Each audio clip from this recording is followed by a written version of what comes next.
Hello everyone, welcome back to our channel Tulasi ఫ్యాషన్లో. ఈరోజు వచ్చి మనం జగన్నాథ గట్టు మీద వెలిసినటువంటి శ్రీ రూపాల సంగమేశ్వర స్వామి దేవాలయం గురించి తెలుసుకుందామండి. ఈ దేవాలయానికి పెద్ద హిస్టరీనే ఉంది. ఎందుకంటే ఇది ఇంతకుముందు వేరే చోట ఉండేదండి. అది ఎక్కడంటే ఈ దేవాలయం కర్నూలు జిల్లాలోని కొత్తపల్లి మండలం సంగమేశ్వరం గ్రామంలో ఉన్నటువంటి సప్త నదుల సంగమం అనేది ఒకటి ఉంది. అక్కడ ఉండేదంట ఇంతకుముందు. అది 8వ శతాబ్దంలో బాదం చాళుక్య రాజులు అనే వాళ్ళు కట్టించారండి. రాతి రథం ఆకారంలో కట్టించినారు ఈ టెంపుల్ వచ్చి. అది దాని తర్వాత మనకి శ్రీశైలం రిజర్వాయర్ కట్టిన తర్వాత ఆ వాటర్ అన్ని వెనక్కి వచ్చి టెంపుల్ అనేది మునిగిపోతూ ఉందన్నమాట. అలా మునిగిపోతుంది కాబట్టి ప్రజలకి అందరికీ దర్శనం ఇవ్వడానికి దేవుడికి ఇబ్బంది అవుతుంది కదా, ఇంత మంచి కట్టడము నీళ్ళలో మునిగిపోతే ఏం ఉపయోగం ఉంటుందని పురావస్తు శాఖ వాళ్ళు ప్రతి ఒక్క రాతికి నెంబరింగ్ అనేది ఇచ్చి 1970వ సంవత్సరంలో ఇక్కడ దినిదేవరపాడుకు దగ్గరలో ఉన్నటువంటి జగన్నాథ గట్టు పైన పునర్నిర్మించారనమాట. ఇది వచ్చి మనకి గట్టుకి కింద నుంచి పైకి వెళ్ళే దారి చూడండి. కొత్తగా వచ్చే వాళ్ళకి అర్థమవుతుందని ఇట్లా తీసామన్నమాట. ఈ దేవాలయము రాతి రథంగా పిలువబడుతుందన్నమాట. ఇక్కడ రాతి రథం అని పిలువబడుతుంది అంటే దీనికి వెనకాల కూడా ఇంకో హిస్టరీ ఉందండి. ఇది వచ్చి నార్మల్గా చాళుక్యులు కట్టించారు. అంతకన్నా ముందు దీనికి ఏం హిస్టరీ ఉందంటే దీని సమీపంలో అభయాంజనేయ స్వామి గుడి కూడా ఉంటుంది. ఈ ఆలయంలోని శివలింగము పాండవులలో ఒకడైన భీముడు తీసుకొచ్చాడని పురాణ కథల ద్వారా తెలుస్తుందండి మనకి.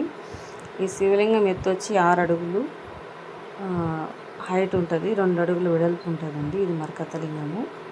మనం పూజారులు అర్చకులు అర్చన చేసేటప్పుడు వాళ్ళ ప్రతిబింబం కూడా అందులో కనిపిస్తుంది అంట. అందుకోసమని చాలా శక్తివంతమైన లింగంగా చెప్తుంటారు. అలా అసలు ఆ లింగానికి పూజలు చేయడం వల్ల, అభిషేకాలు చేయడం వల్ల పెళ్ళి కాని వాళ్ళకి పెళ్ళి అవుతుందని చాలామంది చెప్పారంట. పిల్లలు అవుతారని. ఈ ఆలయానికి సుమారుగా 110 సంవత్సరాలకు పైగా చరిత్ర ఉంది. ఈ ఆలయాన్ని నిర్మించడానికి గల కారణం తెలుసుకున్నాం ఇప్పుడు. పూర్వం పాండవులకు కౌరవులకు మధ్య జరిగిన యుద్ధంలో పాండవులు ఓడిపోయి రాజ్యాన్నంతా కౌరవులకు అప్పగించి అరణ్యవాసం వెళ్ళిపోతారు. ఇలా పాండవులు శ్రీశైలం వెళ్ళే దారిలో 7 నదులు కలిసిన ప్రాంతంలో నడుచుకుంటూ వెళ్తూ ఇక్కడ సప్త నదులు కలిసే ప్రాంతం సంగమేశ్వరం కాబట్టి ఇక్కడ శివలింగాన్ని ప్రతిష్ఠించాలని అనుకొని భీముడికి శివలింగాన్ని తీసుకురమ్మని చెప్పి కాశీకి పంపుతాడు ధర్మరాజు. అనుకున్న సమయానికి భీముడు రాకపోవడంతో సమయం మించిపోతుందని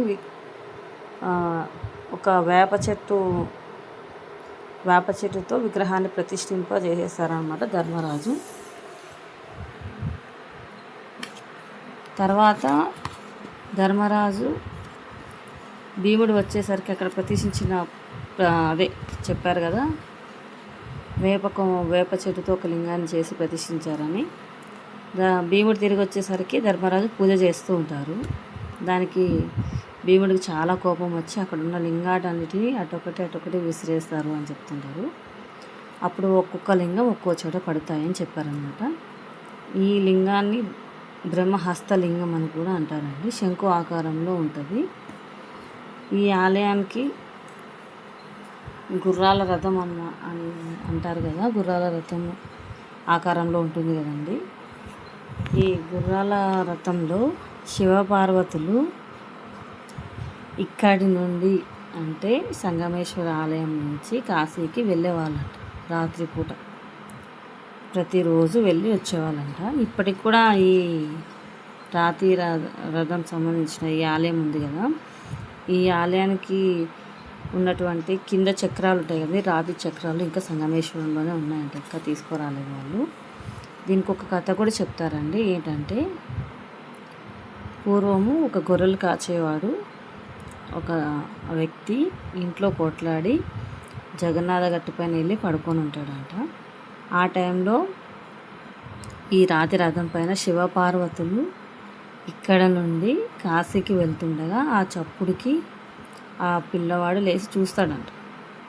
అతను చూసిన వెంటనే శివపార్వతులు అంటారంట, బాబు నువ్వు ఈ విషయాన్ని ఎవరికి చెప్పొద్దు, నువ్వు ఎవరికైనా చెప్పిన వెంటనే ఏమవుతుందంటే ఈ విధము కాశీకి వెళ్ళడం ఆగిపోతుంది, అదేవిధంగా నువ్వు రక్తం కక్కుకొని చనిపోతావు అని చెప్తారన్నమాట. కానీ అతను ఏం చేస్తాడంటే ఆతృతని తట్టుకోలేక అందరికీ చెప్పేశారు, ఆ పిల్లవాడు చనిపోయాడంటే అది దానికి ప్రూఫ్స్ కూడా ఉన్నాయండి మన దగ్గర. సో ఇది నిజంగానే ఎంతో వైభవం కలిగినటువంటి శివపార్వతులు నిజంగా సంచరించినటువంటి దేవాలయం అండి. ఇక్కడ మీకు ధ్వజస్తంభం కనిపిస్తుంది కదా, అది చెక్కతో చేశారంట, 66 అడుగులు చెక్కతో చేశారనమాట. ఈ టెంపుల్కి మాత్రం చాలా అంటే చాలా విశేషాలు ఉన్నాయండి. మీకు ఎప్పుడైనా వీలైతే వెళ్ళి చూడొచ్చు, మనము హ్యాపీగా చూడండి. శివలింగము చాలా హైట్ ఉంటుంది, చూడడానికి కూడా చాలా 2 కళ్ళు సరిపోవు, అంత వైభవంగా ఉంటుంది. మేమైతే ఆ రోజు శివరాత్రి రోజు వెళ్ళామండి.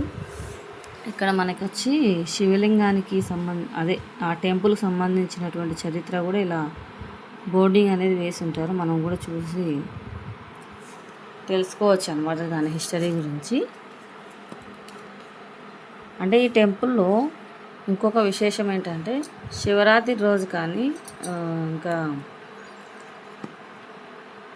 శివుడికి విశేషంగా మనం పూజలు చేసేటువంటి కార్తీక మాసంలో కానీ ఎప్పుడు పూజలు జరుగుతూనే ఉంటాయి. ఇంకా విశేషమైన పండుగల రోజులు కానీ అలాంటప్పుడు పూజలు అనేవి చేస్తూనే ఉంటారు. చూడండి టెంపుల్ చూస్తున్నారు కదా, ఇక్కడ మొత్తం రథం ఆకారంలోనే ఉంటుంది. ఇక్కడ వచ్చి చతుర్ముఖ బ్రహ్మ వాళ్ళని కూడా చెక్కారు చూసారా, కింద రథం దగ్గర వాళ్ళు రథాన్ని నడుపుతున్నట్లు అనమాట. చూడండి మొత్తం పైన వరకు చూడండి రాతి రథం లాగానే ఉంటుందండి, సేమ్ టు సేమ్ టెంపుల్ అయితే. ఇదంతా లోపల ఉన్నటువంటి ప్లేస్ అండి. ఇక్కడ చూడండి ఇది బ్యాక్ సైడు,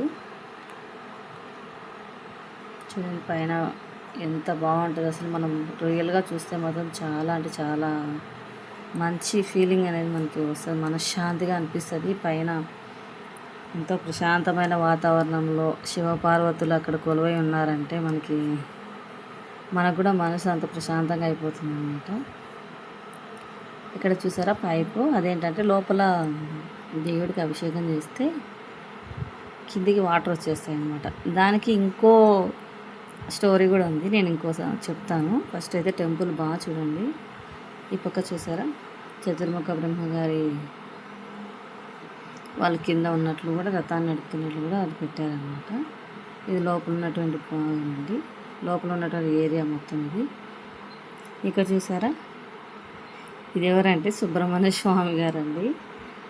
ఇక్కడ నిజంగానే సుబ్రహ్మణ్య స్వామి గారు ఉన్నారంట. ఏంటంటే దానికి కూడా ఒక పూజారులు చెప్పినటువంటి ఒక నిజమైన స్టోరీ ఒకటి ఉందండి. అదేంటంటే ప్రతి నెలలో ఒకరోజు సుబ్రహ్మణ్య స్వామి వారు తన తండ్రి గారిని పూజించుకోవడానికి ఆలయంలోకి వెళ్తారంట. అది ఎలా వెళ్తారో ఎప్పుడు వెళ్తారో ఎవరికి తెలియదు, కానీ ఒక 2-3 సార్లు అయితే పూజారులు చూసారంట. సుమారుగా చాలా పెద్దగా ఉంటారంట అండి. అంటే మీకు అర్థమవుతుంది కదా, ఒక పాము. సుబ్రహ్మణ్య స్వామి వారు లోపలికి వెళ్ళి అప్పుడప్పుడు లింగాన్ని చుట్టుకోవడము అలా చేస్తుంటారు అన్నమాట. వెళ్ళి పూజలు ఆయన ఇష్ట ప్రకారం దేవుని ఆరాధించుకొని తన తండ్రి గారిని మళ్ళీ బయటకు వచ్చేవాళ్ళంట సుబ్రహ్మణ్య స్వామి. అది స్వయంగా పూజారులే చెప్పారండి ఒక ఇంటర్వ్యూలో. నేనంతా మ్యాటర్ అనేది కలెక్ట్ చేసి మీకు చెప్తున్నానండి. లోపల లింగాన్ని పూజించుకొని బయటికి వచ్చేసేవాళ్ళంట సుబ్రహ్మణ్య స్వామి. అదే పైపు ఇందాక కనిపించింది కదా, బయటకు అభిషేకం చేసే చోట వాటర్ బయటకు వస్తాయని చెప్పాను కదా, అక్కడ బయటకి వచ్చేదన్నమాట. ఈ టెంపుల్కి రావడానికి ముందే మనకి పెద్ద నందీశ్వర విగ్రహం కనిపిస్తుంది. అదేంటంటే చెట్లు అడ్డంగా ఉండడం వల్ల సరిగా వీడియో తీయలేకపోయినాను. చూస్తున్నారు కదా ఇక్కడండి, ఇది టెంపుల్. దీని తర్వాత ఇక్కడ నుంచి మనకి ఆంజనేయ స్వామి ఉంటుందండి. ఆంజనేయ స్వామి విగ్రహం అనేది ఉంటుందండి, అభయాంజనేయ స్వామి విగ్రహం పెద్దది ఉంటుంది అక్కడ స్టాచ్యూ. అక్కడికి వెళ్ళే దారిలో ఇది వచ్చి గవర్నమెంట్ వాళ్ళది ఎలక్ట్రానిక్స్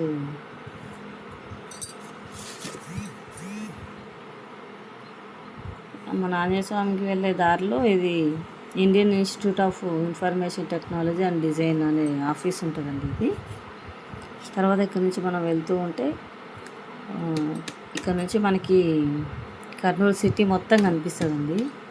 ఒకసారి చూడండి, చూపిస్తాను మీకు. కొంచెం ముందుకెళ్ళిన తర్వాత కనిపిస్తుంది, సిటీ మొత్తం కనిపిస్తుంది అన్నమాట.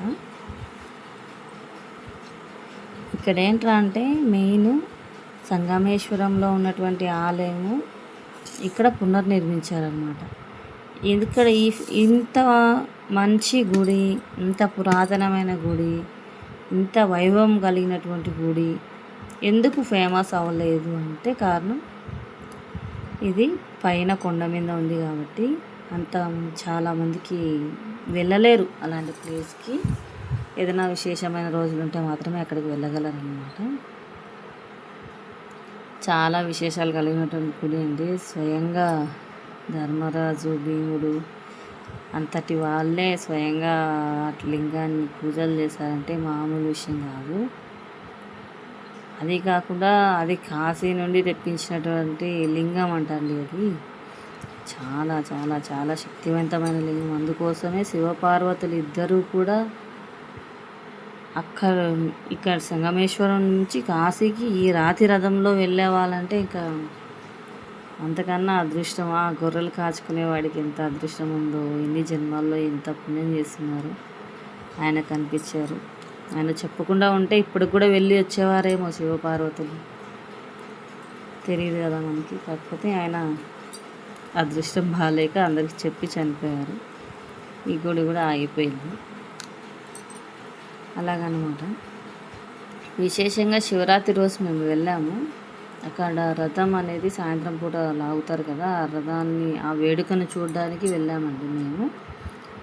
చాలా అంటే చాలా బాగా చేశారు. మేము చూసాము, కన్నుల విందుగా జరిగింది రథం లాగడం. మేము కూడా మా వంతు ప్రయత్నం మేము చేసాము. అక్కడికి వెళ్తే మాత్రం ఏదో తెలియని సంతోషము అట్లా అనిపిస్తుందండి నిజంగా. అంటే మేము శివరాత్రి రోజు ఉపవాసం ఉండి రాత్రి జాగరణ చేసి పొద్దున ఉపవాసం అనేది తీర్చుకొని మళ్ళీ వేరొక చోట గుడికి వెళ్ళి సాయంత్రం 5 గంటలకి వచ్చామండి. చూడండి, సూర్యుడు కూడా అస్తమిస్తూ ఉన్న సమయం అన్నమాట, 5:30 ఆ టైంలో. ఎందుకో చాలా రోజులు అయింది జగన్నాథ్ గట్టుకి వెళ్ళలేదు. రథం లాగడం నేను ఎప్పుడు చూడలేదు, అందుకే చూద్దామని వెళ్ళాము. ఇక్కడ చూసారా, దర్గా ఉంది ఒకటి. మన టెంపుల్కు ఎదురుగానే ఉంటుంది అన్నమాట ఇది. ఈ దర్గా తర్వాతనే మనకి ఆంజనేయ స్వామి విగ్రహం ఉంటుంది. మనకి కర్నూలు టు నంద్యాల హైవేలో కనిపిస్తుంది ఆ స్టాచ్యూ, ఆంజనేయ స్వామి స్టాచ్యూ.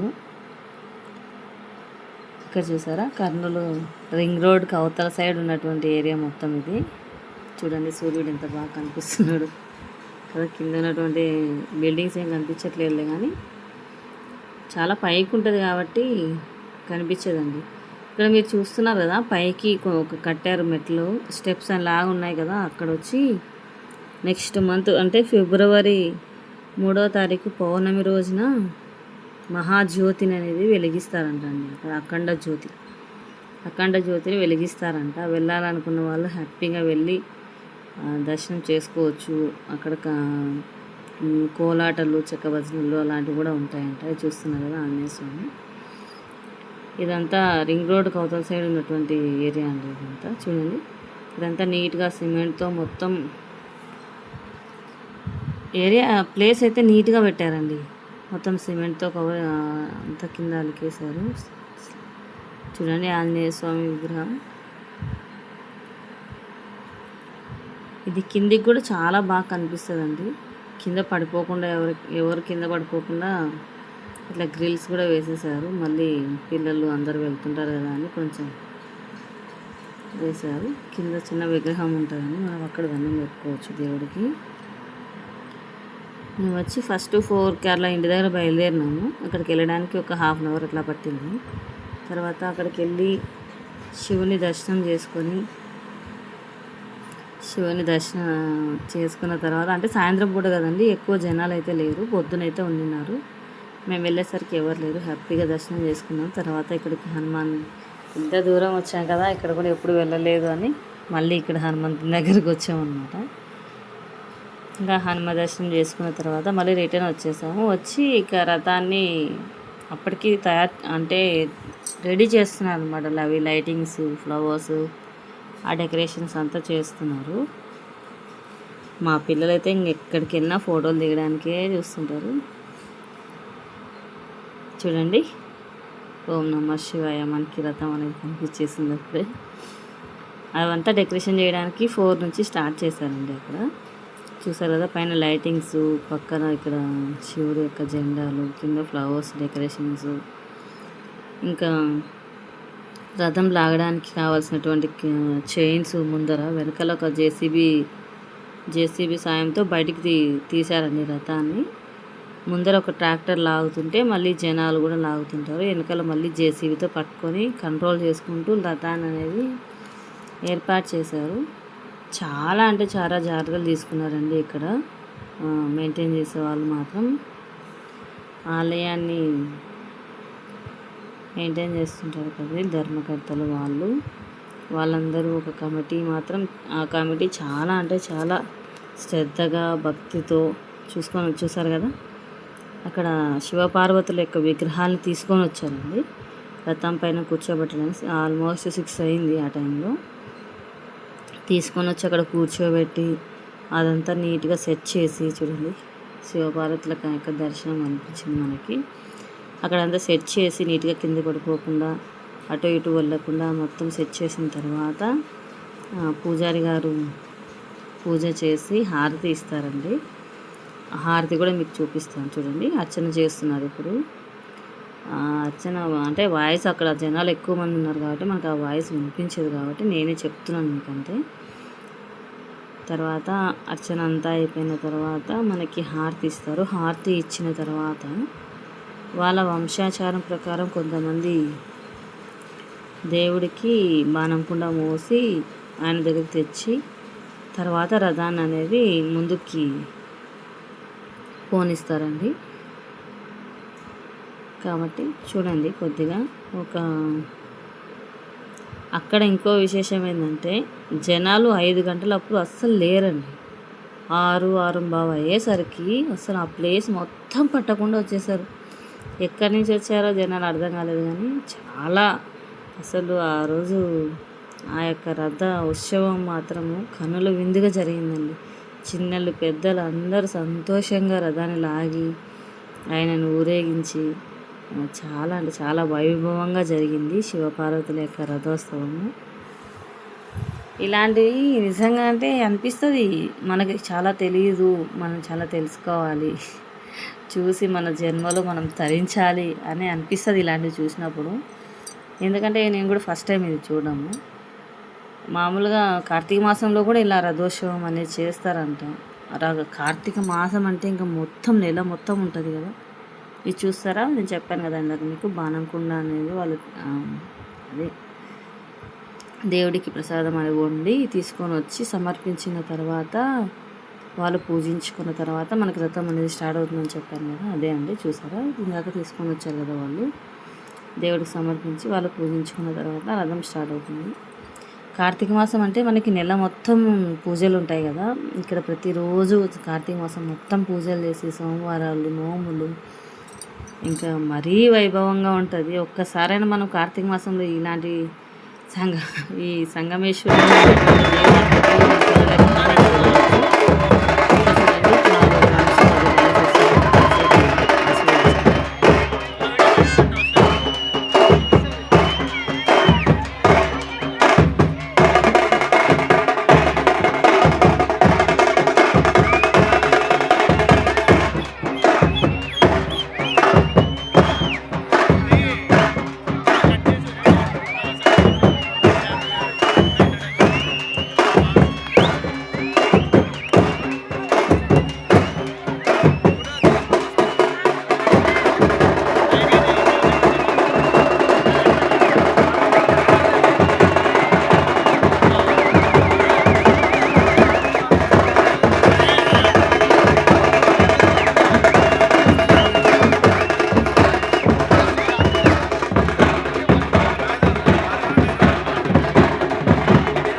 డాన్స్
ఒకసారి ముట్టుకోపోయాట చెప్పులు తీసి